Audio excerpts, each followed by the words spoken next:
My name is Stella Bible, and today I will be assisting you all with the outer forearm block reverse punch combination.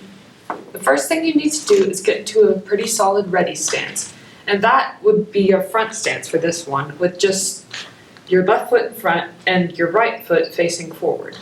Both of them have to be parallel for the stance to be truly effective.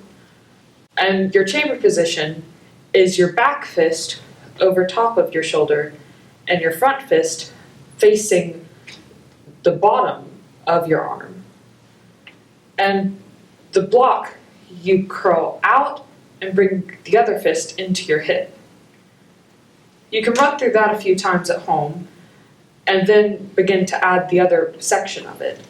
The second section of the block is to go out and then punch through. And you can run through that a few times too.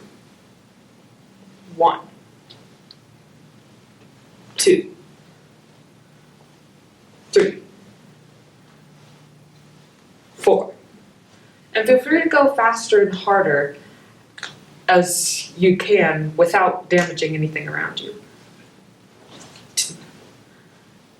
2, 3, 4, 5. Now I'll call in Miss McConnell to show how this can be used. For the most part, it's used just against a basic punch, which is a haymaker. And they're just taking it and throwing it in a kind of arc, if you will. 1. And now that her arm is trapped out here, being blocked by mine, her chest area is open for a punch towards her gut.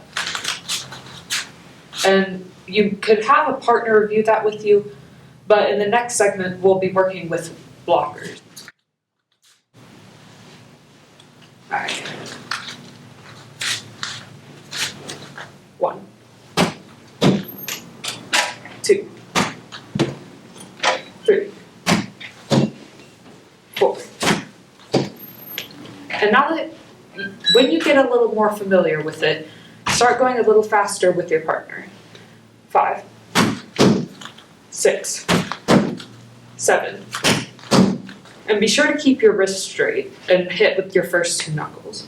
8, 9, 10.